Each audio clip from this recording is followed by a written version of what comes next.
इस वक्त आइन क्या इमेजिन करता है कि इंस्टीट्यूशन जुडिशरी की कैसी होनी चाहिए। आइन के प्रीएम्बल में ये लिखा हुआ है कि जुडिशरी जो होगी वो इंडिपेंडेंट, फुली इंडिपेंडेंट होनी चाहिए। ये बहुत इंपॉर्टेंट एक प्रिंसिपल है, एक फंडामेंटल प्रिंसिपल है जिसको हमने अचीव करना है। ना आपके साथ जो मैं शेयर करने लगा हूँ वो कुछ ऐसे गुजारिशात हैं, कुछ ऐसे आइडियाज़ हैं जिससे ये सिस्टम बन सकता है, एक ट्रांसपेरेंट सिस्टम जो इंडिविजुअल नहीं रन करते, सिस्टम रन करता है। जब तक हम इंडिविजुअल से निकल के सिस्टम की तरफ नहीं आएंगे, ये सिस्टम हमेशा हर इंडिविजुअल के ताबे रहेगा और वो इधर से उधर होता रहेगा। इसीलिए इस इदारे में कंटिन्यूटी नहीं है। एक चीज़ जैसे साहब आते हैं वो इस तरफ ले चलते हैं, दूसरे आते हैं उस तरफ ले चलते हैं। ये पहली दफ़ा हुआ है कि प्रैक्टिस एंड प्रोसीजर का लॉ आ गया है, एक कोलिजियल थॉट डेवलप हो रही है। तो जब तक हम एक सिस्टम के ताबे नहीं होंगे हम आगे प्रोग्रेस नहीं कर सकते। और ये इंडिविजुअलिस्टिक थॉट्स जो हैं इदारे को चलाने की, इसको हमें भूलना पड़ेगा। उस सिस्टम की शक्ल क्या होनी चाहिए, उस सिस्टम की कौन सी ऐसी चीज़ें हैं जो हमें एक रोबस्ट इंडिपेंडेंट इंस्टीट्यूशन बनाती है, वो गुजारिशात मैं आपके साथ शेयर करना चाहता हूँ। और वो अगर हम कर जाएं तो फिर हम एक काफ़ी स्ट्रॉन्ग इंडिपेंडेंट जुडिशल सिस्टम बन जाएगा, जिसके बाद ये सारे राइट्स की जो आप जिक्र कर रहे हैं, जो आज भी हो रहे हैं, आज भी जूरिस्प्रूडेंस बन रही है, लेकिन मैं आपके साथ सिर्फ एक स्ट्रक्चरल और सिस्टेमिक सिस्टम की बात करना चाह रहा हूँ कि वो कैसे होगा। आइन ये हमें कहता है कि आपको एक इंडिपेंडेंट जुडिशरी होनी चाहिए जो एक्सपीडिशियस जस्टिस दे और इनएक्सपेंसिव जस्टिस दे। ये तीन चीज़ें आइन में लिखी हुई हैं और इसको अचीव करने के लिए क्या एक फॉर्मेट, क्या एक सिस्टम होना चाहिए वो बताना चाहता हूँ।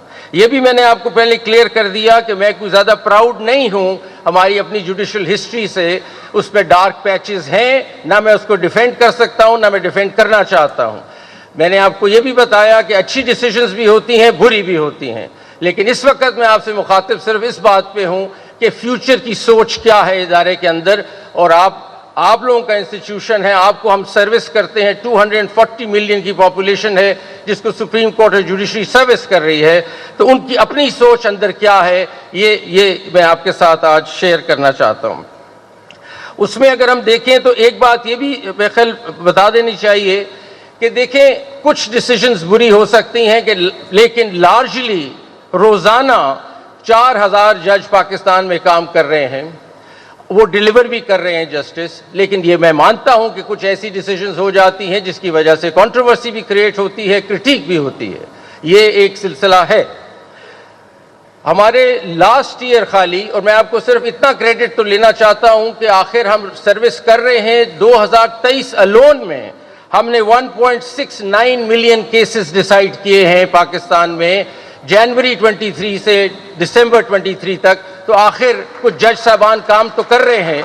तो एकदम इसको ब्रश असाइड मत कीजिए कि जस्टिस सिस्टम चल ही नहीं रहा, ऐसा भी नहीं है। ये ज़रूर है कि कुछ डिसीजंस उस पर आके हावी हो जाते हैं और यूँ लगता है कि सिस्टम डिसफंक्शनल है, ऐसा नहीं है, लेकिन फिर भी उसको और बेहतर करना चाहते हैं, उसको और रोबस्ट बनाना चाहते हैं। अब आप देखेंगे कि हमारे civil matters, criminal matters, tax matters, service matters, land matters, आखिर पिछले कितने सालों से जूरिस्प्रूडेंस प्रोड्यूस हो रही है, हम ये मुकदमात लोगों के सुन ही रहे हैं। लेकिन और इसलिए ये फैसले हो रहे हैं और हमारे एल्डर्स ने भी लॉ डेवलप किया है, जूरिस्प्रूडेंस मुल्क में डेवलप हुई है। ये बात बिल्कुल सही है कि इस वक्त हमारा सिस्टम स्लगिश है और स्लो है। हर आम आदमी ये बात करता है कि 20 साल लग जाते हैं एक सिविल कोर्ट से मुकदमा सुप्रीम कोर्ट तक जाने में। सबसे बड़ा प्रॉब्लम ये है, गलत है। एक्सपीडिशियस आइन कहता है होना चाहिए, जस्टिस सिस्टम होना चाहिए। तो अभी जो मैं आपके साथ शेयर करने लगा हूँ वो सिस्टम के कैसे ऐसी इंटरवेंशंस करनी हमें ज़रूरी हैं जो हम सोच भी रहे हैं इस वक्त, करंट लीडरशिप ऑल्सो, और फ्यूचर में भी जो हम सोचते हैं कि करें कि इस निज़ाम को दुरुस्त कर सकें। उसके लिए सबसे पहली बात जो हम समझते हैं कि इस वक्त हमारे पास पाकिस्तान में तकरीबन 2 million cases, Pakistan 2.4 million cases pending है पाकिस्तान में। अब अगर आगे चलना है हमने, और इस वक्त मैं इससे भी क्रिटिक को एक्सेप्ट करता हूं कि world bank justice project report के मुताबिक हमारा को 130 नंबर है 142 नंबर कंट्रीज़ में, बहुत बुरा है। कोई अच्छी पिक्चर नहीं है। आवाम के दिमाग में या पब्लिक आर ऑल्सो थिंकिंग कि हम कोई डिलीवर ज़्यादा नहीं करते। शायद आपका अपना व्यू है और है। इसको ठीक करने के लिए रोड हेड क्या है, it's the future that is my concern, जो आपके साथ शेयर करना चाहता हूँ।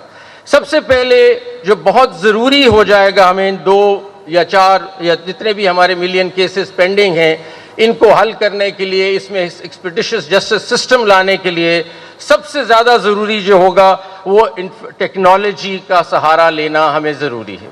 अगर हम टेक्नोलॉजी का सिस्टम नहीं, एआई का सिस्टम या आईटी नहीं लाएंगे अपने सिस्टम में और कॉलोनियल अंदाज से ही चलते रहेंगे रजिस्टर्स बना बना के, तो हम ये 2.4 मिलियन केसेस को नहीं एड्रेस कर सकते और ये इसी तरह 20 साल लगेंगे नीचे से केस ऊपर आने में।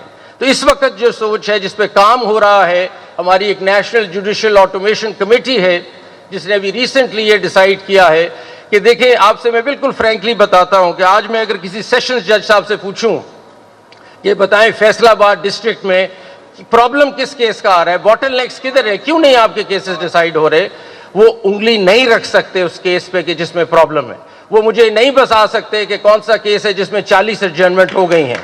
वो मुझे नहीं बता सकते कि किस में एविडेंस नहीं हुआ पिछले 2 साल से।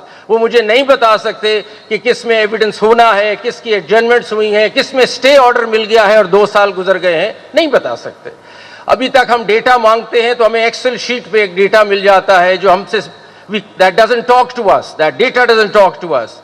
सो हमें टेक्नोलॉजी, एक स्मार्ट टेक्नोलॉजी लेके जानी है डिस्ट्रिक्ट लेवल पे और हमें ये डेटा कलेक्ट करना है जो इंटेलिजेंट स्मार्ट डेटा है, जिसकी एनालिसिस हमें शुरू करनी पड़ेगी।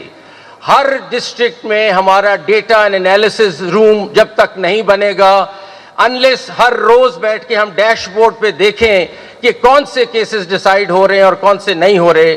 हम नया सिस्टम जो बनाना चाह रहे हैं उसमें हर केस की लाइफ हिस्ट्री के अंदर जो जो प्रॉब्लम्स हैं उनको अलार्म बेल्स का नाम दे रहे हैं और अलार्म बेल्स के तौर पे उसको इकट्ठा करेंगे।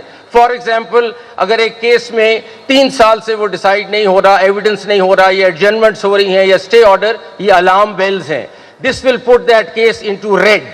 अब हम कोशिश कर रहे हैं कि डैशबोर्ड्स बन जाएं, कलर कोडेड डैशबोर्ड्स, और आई कैन टेल कि कौन से केसेस रेड में हैं जो आज मैं नहीं बता सकता।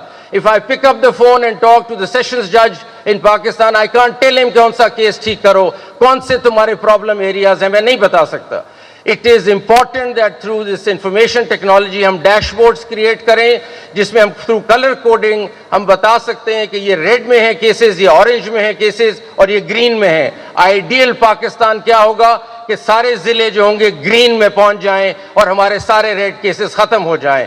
इसी तरह हाई कोर्ट में और इसी तरह सुप्रीम कोर्ट में।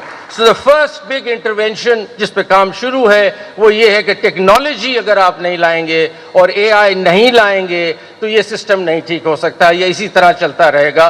तो अगर कोई चीज़ नहीं करनी है तो टेक्नोलॉजी है, और technology through dashboard, intelligent data, monitoring and supervision, every day supervision of the case. जिस तरह आप एक बड़ी कॉरपोरेशन देखते हैं, उनका एक कंट्रोल रूम होता है जिसमें वो डेली देख रहे हैं अपनी प्रोडक्शन कि कैसे चल रहा है। जब तक हमारा ये सिस्टम नहीं बनेगा हम अपने केसेस को नहीं मॉनिटर कर सकेंगे और यूं ही चीज़ें चलती रहेंगी जैसे चल रही हैं। So that's number 1।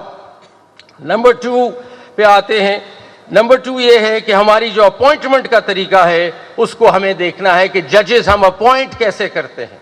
मेरे ख्याल ये बहुत ही क्रिटिकल एरिया है कि आपकी अपॉइंटमेंट एक हाई कोर्ट के जज की या वैसे डिस्ट्रिक्ट जुडिशरी के जज की कैसे हो रही है।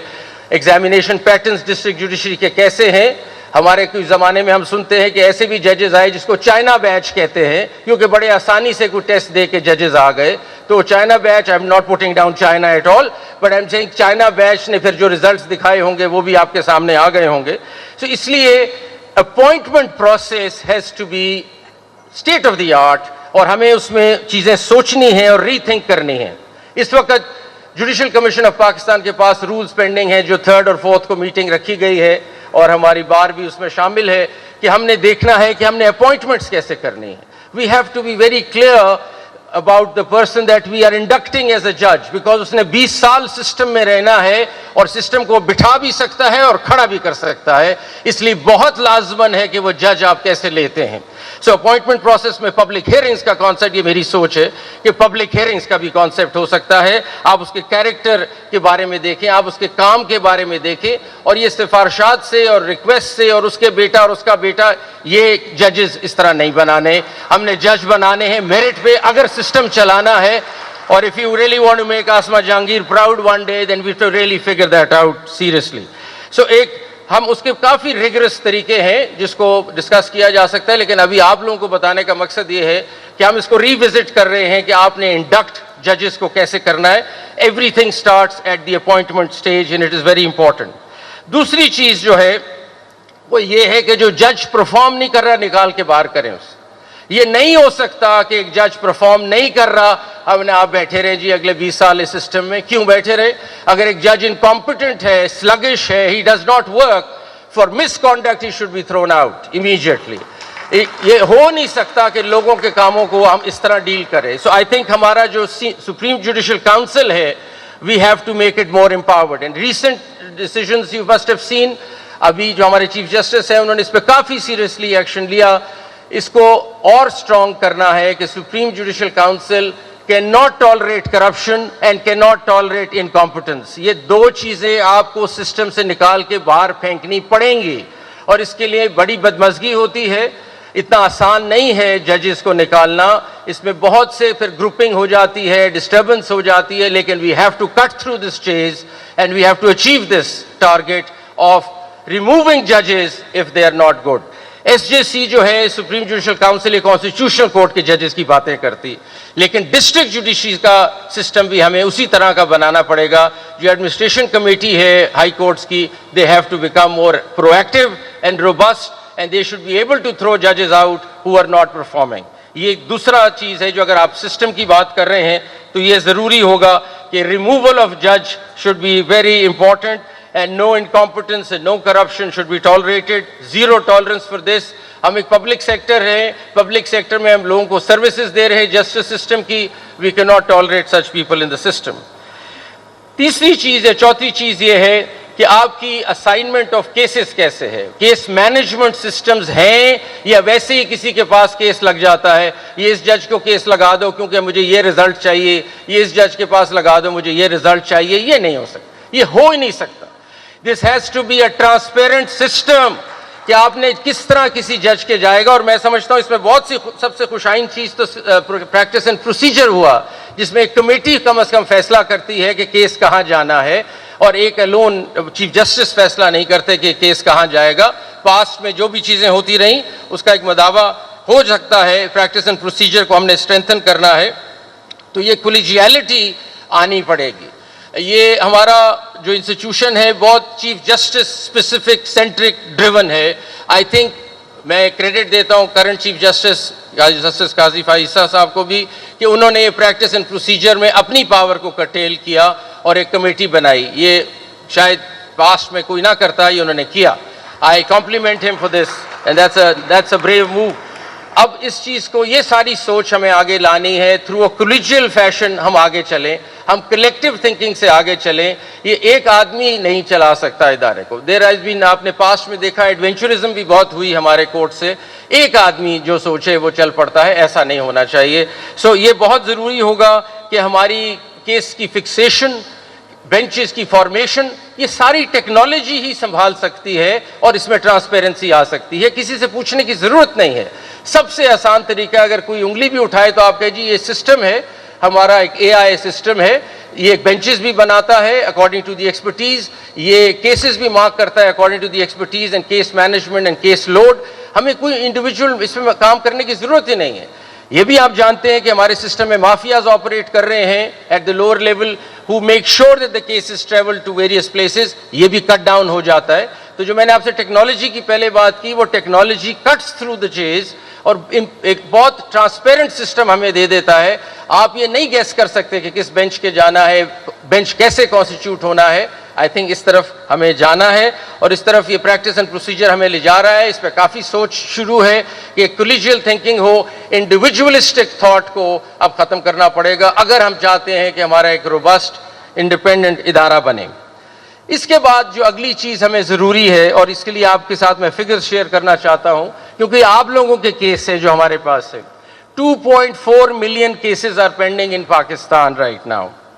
Now, as far as the district judiciary is concerned, 2 million are in the district judiciary. So 85 to 90% cases are in the district judiciary. ऊपर तो इतने नहीं है. The real fact or the real problem is in the district judiciary. हमें दुनिया की practice को देखना है, ग्लोबल प्रैक्टिसेस को देखना है कि क्या दुनिया कर रही है। हम लगे हुए एक ही डगर पे कि जी फैसला होगा, हर केस में फैसला होगा, अदालत में जाएं फैसला होगा। दुनिया में एवेन्यूज चेंज हो गए हैं डिस्प्यूट रेजोल्यूशन के। दुनिया में आप कोर्ट में जाते हैं एंड पे, पहले बहुत से और रास्ते हैं डिस्प्यूट को सेटल करने के। अगर हम एक डिस्प्यूट रेजोल्यूशन मैकेनिज्म का इदारा है, यही हमारा बिजनेस है ना, हम डिस्प्यूट सेटलमेंट करते हैं लोगों की, तो फिर हमारे पास ऑप्शंस भी होने चाहिए नए, और वो ऑप्शंस दुनिया में है, कोई ऐसी नई बात नहीं है। और उसको कहते हैं ADR, alternate dispute resolution system. अब उसमें सबसे ज्यादा इस वक्त पॉपुलर जो दुनिया में चीज चल रही है वो मीडिएशन है, जिसमें लोग खुद बैठ के सेटल कर देते हैं। एक जज हो सकता है जो मीडिएटर ट्रेन हुआ हो, या कोई भी मीडिएटर हो, वो आपको मीडिएट करा के आपका डिस्प्यूट हल कर सकता है। इसी तरह आर्बिट्रेशन और फिर और चीज़ें। अब मीडिएशन के सिलसिले में हमारा ये विजन है जो आगे चल रहे हैं कि पाकिस्तान के 138 ज़िलों में मीडिएशन सेंटर कायम होंगे हर अदालत में। इसे कहते हैं कोर्ट एनेक्स्ड मीडिएशन, कि लोगों को ये बताया जाए कि आपको ज़रूरी नहीं है कि मुकदमा लड़ना है, आप जाके सेटल कर सकते हैं साथ वाले सेंटर में जाके। तो ये सेंटर जब आ जाएंगे तो मीडिएशन की तरफ भी एक रुझान होगा। और एक दफ़ा हमने पंजाब में इसको एक्सपीरियंस किया तो 30 से 40% माइग्रेशन हुई केसेस की। दुनिया में जो फिगर है 90% केसेस मीडिएशन और आर्बिट्रेशन की तरफ जाते हैं। So only 10% are handled by the courts. In Pakistan 100% is being handled by the courts. There is something wrong, we need to fix this. और हमें लाना पड़ेगा, इस तरफ आना पड़ेगा मीडिएशन की तरफ। और law minister is here and the bar is here, you will have to support this initiative, this can not be without your support. और ये कुछ वकला हजरात अगर ये समझते हैं कि जी हमारी तो प्रैक्टिस बैठ जाएगी मीडिएशन में, तो हमने तो स्टे लेना होता है, मैं उनके साथ ये आर्ग्यू करता हूं कि आप जब 10 साल केस चलाते हैं तो एक दिन में ही एक केस खत्म करें, अगला केस ले लें मीडिएशन का। तो इकोनॉमिक मॉडल भी चलता है इसका, अगर आप बैठ के बात करें तो आपके लिए भी फायदा है अगर इस तरफ आए। और दिमाग में आप रखिए जी कि हमारे पास सुपीरियर कोर्ट्स में 4000 केसेस डेली फाइल हो रहे हैं, और डिस्ट्रिक्ट जुडिशरी में 70,000 केस रोज फाइल होता है। Please understand the size of the problem, and that is why the cases don't get decided. तो ये कहना तो आसान है कि जी 20 साल गुजर गए, तो लेकिन प्रॉब्लम को तो डायसेक्ट करें। 70,000 केस डेली पाकिस्तान में फाइल हो रहा है डिस्ट्रिक्ट जुडिशरी में। अगर आप ये एवेन्यूज मीडिएशन का नहीं लाएंगे, आप आर्बिट्रेशन का एवेन्यू नहीं लाएंगे, क्लॉग कर जाएगा system. May be it is already clog, and so we need to think about these things and these innovations. I want the government and also the bar supporting me on this. Number of judges Pakistan की सुन लीजिए आप कितने हैं। 4000 sanction strength है सारे पाकिस्तान के, civil court से लेके सुप्रीम कोर्ट तक 4000 जज है, जिसमें से 3000 इस वक्त काम कर रहा है, बाकी अपॉइंटमेंट से भी नहीं हुई। पॉपुलेशन कितनी है? 231 मिलियन पाकिस्तान की। इसका मतलब है कि हम 13 जज हैं पर मिलियन। ये रेशो मैं अभी आपके साथ ग्लोबल शेयर करना चाहता हूं। एवरेज इंटरनेशनल बेंचमार्क क्या है? 90 जजेस पर मिलियन। हम 13 जज पर मिलियन है, 90 जजेस पर million is the normal average in the world. So with this benchmark, अगर आप इस बेंचमार्क को इंटरनेशनल इंप्लीमेंट करें तो हमें 21,000 जज चाहिए पाकिस्तान में, अगर आप अपने मामलात को एड्रेस करना चाहते हैं। फिर ये गिला नहीं हो सकता कि जी 10 साल लग गए मेरे केस में। 21,000 जज होने चाहिए इंटरनेशनल बेंचमार्क के मुताबिक, if you want to proceed. So that is something that the government will have to think. We have to take out revenue, we have to take out funds and fix our court systems. We require that money. आपको पता है कि Brazil में सबसे budget का सबसे बड़ा item जो है वो जुडिशरी है, आर्मी कम्स सेकंड। अच्छा जी, आगे चलते हैं। और इसके अलावा जो हमारे सिस्टम जो नहीं चल रहा नीचे लिटिगेशन का, अब वकला हजरात यहाँ बैठे हैं, सब दोस्त हैं, मैं भी वकील था पहले। एडजर्नमेंट्स आपसे आ रही हैं, स्लो कर दिया है। वर्ल्ड बैंक की रिपोर्ट है कि 80% जो डिले है केसों का वो एडजमेंट्स की वजह से। तो ये आपको सोचना है और बार के लीडर्स को सोचना है। जिस तरह हमारे यहाँ कंटिन्यूटी नहीं है, आपकी भी कंटिन्यूटी नहीं है। एक सदर बात करके जाते हैं, अगला सदर आता है, वो कहते हैं जी मैंने तो कहा ही नहीं था ये सारी बातें। तो आपको एसोसिएशंस को प्लीज सोचना है, the bar associations need to have continuity. This can not work like this कि मैं आपसे बात करता हूं, अगले जो सदर आते हैं कहते मैंने तो कहा ही नहीं था ये बात। तो इस तरह नहीं चल सकता इदारा। तो let's all get serious about this कि हमने एडजर्नमेंट्स का क्या करना है। सारी दुनिया में कॉस्ट डाली जाती हैं अगर मुकदमा गलत हो जाए या अगर आप फेल हो जाए। हमारे यहाँ रिवाज ही नहीं है। अब ये रिवाज डालते हैं तो बार अपसेट हो जाती है। अब बार को अप्रिशिएट करना पड़ेगा कि कर्टेल करने का कोई तरीका नहीं है unless you put cost. All over the world आपको कॉस्ट मिलती है दूसरी पार्टी को। तो खुदारा बार से भी मेरी सपोर्ट ये चाहिए कि कॉस्ट हमें इम्पोज करनी पड़ेगी। We are heading in that direction, but I want the support of the bar that this has to happen. If you take somebody all the way to the Supreme Court in a frivolous matter, there has to be costs. At the end of the day, the whole world does that. Pakistan इस चीज़ को नहीं करता जो करना ज़रूरी है। और मेहरबानी कीजिए सारे जो बैठे हैं यहाँ बड़े, आप लोग देखें इस बात को, नाराज़गी इसमें नहीं होनी चाहिए। अब फिर आप देखें, आप आए दिन स्ट्राइक्स करते हैं। अब खुदारा एक तरफ हम सिस्टम ठीक करने निकले हैं ना, अब स्ट्राइक्स क्या होती हैं जी तुर्की में फलां चीज़ हुई है तो स्ट्राइक हो गई है चिन्योट में। वो जी पता चला है जी पता नहीं बाहर के किसी मुल्क में क्रिकेट मैच हार गए हैं तो पता चला गुजरांवाला में स्ट्राइक है। Is this the way system runs? Is this the way you think judiciary is going to run? आपको अंदाजा नहीं है कि एक आदमी, एक लिटिगेंट को क्या कॉस्ट देनी पड़ती है डेली कोर्ट केसेस में आने की। There are people who sell their life stock to come to court. मतलब बकरियां बेचते हैं, भैंसे बेचते हैं अदालत आने के लिए। आप आगे कहते हैं आज स्ट्राइक है क्योंकि क्रिकेट मैच हार गए। Come on, let's get serious. And I'm very frank, being very frank with my bar leaders sitting here. आप लोग सोचें इस बात को, इस तरह नहीं चल सकता। अच्छा जी, दूसरा ये स्टे ऑर्डर कल्चर भी खत्म होगा क्योंकि ये आईटी सिस्टम जो हमारा आ जाएगा, stay can not go on. Sorry, stay will get the colour coding done, will get people who getting stay orders. ये नहीं हो सकता that you sort of rent seekers जो बैठे सिस्टम में चला रहे हैं हमारे कंधे पे स्टे लेके और फिर और जो भी करते हैं, ये नहीं होगा जी। So this system will not be allowed to be manipulated by the mafia operating in the system, which is playing the system. So hopefully with the IT and AI जो हम बनाना चाह रहे हैं, we cut through this entire system and try to improve it. दूसरी चीज़ ये है जो आपके लिए बड़ी खुशाइन है कि आपकी lowest number of lawyers per capita हैं पाकिस्तान में। I mean, in Pakistan there are about 238,000 lawyers in a country of 231 million. तो आप देखें यूके में एक लॉयर है 203 लोगों के लिए। इन इंडिया, चलो ऑस्ट्रेलिया में एक है 300 लोगों के लिए। पाकिस्तान में एक है 1000 लोगों के लिए। तो इसलिए we need more lawyers, but genuine lawyers and actual law degree lawyers, because there is an imposter की भी कहानी चल रही है, उसको भी ख़त्म करें। तो इसलिए एडीआर की तरफ हमें चलना ज़रूरी होगा और बहुत लाजमन है कि हम उस तरफ चलें।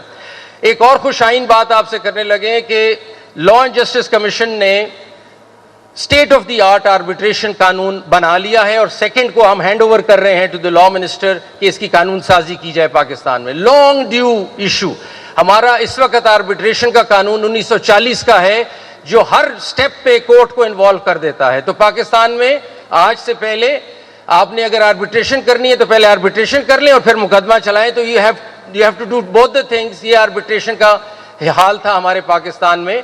दुनिया भर में आर्बिट्रेशन जब आप करते हैं तो अवार्ड को कोई टच नहीं करता। बड़ा रेयर या बड़ा लिमिटेड ग्राउंड्स पे आप टच कर सकते हैं अवार्ड को। पाकिस्तान में जो चीज स्टेप करते हैं आपका स्टे मिल जाता है अदालत से और आर्बिट्रेशन कभी चलती नहीं है। So we have come up with the help of the experts in the country under the banner of Law and Justice Commission, the latest arbitration law in the world. We've also looked at India, जो recent आया है उसकी सारी हमने जो objections उस पे आई थी उससे भी आगे चले गए हैं। अब हम इनको दे रहे हैं to the government and they need to enforce it। इससे दो चीज़ें होंगी, एक आम आदमी के लिए एक एवेन्यू खुल जाएगा कि डोमेस्टिक आर्बिट्रेशन वो अपना कर सकता है ज़िलों में जाके। जो हमारा ADR सेंटर बनेगा हर ज़िले में, आप जाके आर्बिट्रेट करें और अपना मसला हल करें। और दूसरा इकोनॉमी को बहुत बेहतर करेगा। जो इंटरनेशनल डिस्प्यूट्स हैं उनके लिए for the first time will have an international commercial arbitration centre in Islamabad, जिसके लिए आप मिलियंस ऑफ डॉलर्स खर्चते हैं, इंग्लैंड जाते हैं, कभी किधर जाते हैं, ये मुकदमात लेके आपके पास इन हाउस पाकिस्तान में ये फैसिलिटी आ जाएगी। तो आर्बिट्रेशन इतना खुशाइन लॉ है कि आपको लिटिगेशन से हटना पड़ेगा। और मैं सबको ये रिक्वेस्ट कर रहा हूं कि litigation is your last recourse. You must first try to mediate, arbitrate, and only then go for litigation, which is the other way around in Pakistan, which is not the done thing. उसके बाद नई चीज जो दुनिया में हो रही है और हम फिर पीछे रह गए हुए हैं, मैं अभी दोहा से होकर आया हूं जहां 50 जुरिस्डिक्शंस के कोर्ट से लोग आए हुए थे। दुनिया भर में कमर्शियल कोर्ट्स हैं और आपको मैं बताऊं कि दुनिया भर में कमर्शियल कोर्ट्स को प्रेफरेंस दी जाती है over any other court. A criminal case is not that important. More important in the world is a commercial court. Why? Because it boosts your economy. It looks after the businesses of the country and injects that kind of rigor in the economy, which is essential and more important than any other case. हमारा commercial court ही कोई नहीं है, हमारा commercial court उसी के साथ चल रहा है जो बाकी चीजें चल रही हैं। तो हमने उधर propose भी किया दोहा में और अब इंशाल्लाह आगे चल रहे हैं इस मामले में कि पूरा commercial corridor बनेगा पाकिस्तान में। जिले में आपका कमर्शियल केस जो भी डिफाइन कर लें आप, कमर्शियल केसेस लार्जली बिजनेसेस से रिलेट करते हैं, वो कब डिस्ट्रिक्ट कोर्ट में चलेंगे, उसके बाद हाई कोर्ट में उसका commercial division and even at the supreme court इसमें टैक्स केसेस जो भी रेवेन्यू के केसेस हैं। ये कमर्शियल कॉरिडोर जब तक नहीं बनेगा, आपके जो इकोनॉमी के मामलात हैं जो बार बार आके हमें बताते हैं कि ट्रिलियंस ऑफ रुपीस बैंकों के फंसे हुए हैं, trillions of rupees tax authorities के फंसे हुए हैं, तो फिर उसको चलाने का कोई तरीका बताए ना। उसका तरीका ये है कि कमर्शियल कॉरिडोर हमें अपना डेवलप करना है और उस पर काम जारी है, ये आपके साथ शेयर करना चाहते हैं। और ये कोई नई चीज़ हम नहीं कर रहे। अभी जैसा मैंने आपको कहा, तकरीबन हर एडवांस्ड मुल्क में और ख़ास तौर पे इस हमारे साउथ एशियन रीजन में this is going on for some time. We are lagging behind and we haven't come to this yet. उसके अलावा जो एक और बात करना चाह रहा था मैं, वो ये है कि जेंडर रिप्रेजेंटेशन हमारी बिल्कुल पुअर है and that is not on. Pakistan की पॉपुलेशन 230 मिलियन है, 50% ऑलमोस्ट खवातीन है, लेकिन वो नजर नहीं आती हमारे जुडिशल सिस्टम में। क्यों नहीं नजर आ रही जी? क्यों नहीं नजर आ रही? क्यों नहीं हम जज ले रहे खवातीन को? सो अगर आपको मैं स्टेटिस्टिक्स बताऊं, जिस is we need to bring that perspective in. आप उसको ये ना समझे कि खातून को ले आएंगे क्या, एक पूरा perspective missing है judicial understanding का। We don't know how to decide a particular matter. A woman would look at the whole issue differently. There has to be a total different lens. वो लेंस ही missing है हमारी। तो ये मत समझे कि हम कहते हैं खातून आके बैठ जाएं तो चलो बराबर नहीं। Try to understand it enriches your jurisprudence. It brings in a total new perspective to which I am not alive to. ये बात जरूरी है। सो अब हम देखते हैं कि हमारी कितनी है जी। 562 वेमेन है पूरे पाकिस्तान में जजेस। 3000 या 4000 जजों में से 562 जो 16% बनती हैं। हमारे सुप्रीम कोर्ट में इस वक्त 2 जजेस हैं और हमारी कुछ हाई कोर्ट्स में मिला के भी थोड़ी हैं, ज़्यादा नहीं हैं। So this is nothing to really write home about. हमें इसको बढ़ाना है। हम we have to take a special step towards this, that we bring in जजेस at the high court level, we bring in women judges at the district level, we bring them at the Supreme Court level, we get them involved in all decision making. The decision making changes. I sit with Justice Aisha, Justice Musarrat Hilali. I tell you कि ऐसे ऐसे मामलात आते हैं family के जो मेरा तो एंगल ही नहीं है, मैं समझ ही नहीं पा रहा उस चीज को, लेकिन वो बता रही हैं कि ये इस तरह भी एक चीज हो सकती है। And I learn. I'm missing out on all that, so इसलिए I'm sure number of courts are missing out on that. The gender representation is so critical in a country which has 50% population of women, and we're just sitting idle, not bringing them into our system. This is another intervention that has to take place if you really want the country to prosper and move up. उसके अलावा training पे हम आपसे sir share करना चाह रहे हैं कि जब तक कंटिन्यूइंग ट्रेनिंग नहीं होगी सिस्टम नहीं चल सकता। We all get sluggish, we all get rusty. We need to go through training. हमने फेडरल जुडिशल एकेडमी को री इन्वेंट कर दिया है। हमारे 4000 जजेस हैं, आज तक वो 4000 जजेस कभी एकेडमी में आए ही नहीं थे। हमने for the first time WhatsApp technology जो कम्युनिटी सिस्टम है व्हाट्सएप का, उसको इस्तेमाल करते हम सारे 4000 जजेस के साथ इन टच हो गए हैं। We are sending them online programmes, online videos for their self improvement. और उसके अलावा 48,000 हमारा पैरा लीगल स्टाफ है पाकिस्तान में। ये एलमद, ये reader, 48,000 people, they have never seen an academy, they don't know what training is, they don't know what to do, what is their job description. फिर हम कहते हैं सिस्टम चलता नहीं है, 20 साल लग जाते हैं केसेस को। उसको ये नहीं पता कि फाइलें कैसे मेंटेन करनी है, उसको ये नहीं पता कि केस मैनेजमेंट क्या होता है। So for the first time, we have reached out to 48,000 through online system, the community portal of WhatsApp, and we are now reaching out to them, giving them courses. And when I met the first batch, जो पहला मेरे पास आया batch इसका judicial academy में एलमद्स का और readers का, वो रो रहे थे प्रैक्टिस। उन्होंने कहा जिंदगी में हम कभी एकेडमी नहीं आए, हमने तो देखी नहीं कि एकेडमी क्या होती है और ट्रेनिंग क्या होती है। So that's a sad state of affairs, but things are improving and we want to improve this.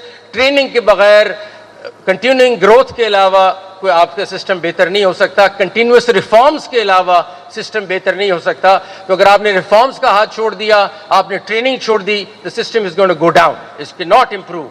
तो इसलिए ये चीजें सोची जा रही हैं अंदर कि इसको बेहतर किया जाए। लास्टली, फायर वॉलिंग बहुत जरूरी है। कोई एक्सटर्नल इंटरफेरेंस नहीं हो सकती हमारे मामलात में। The judiciary will stand united against any interference that comes into our system and we take it seriously. ये नहीं हो सकता, ये हमें देखना है और इस फायर वॉल को डेवलप करना है। I want to say much because हम सुओ मोटो में इस चीज को देख रहे हैं।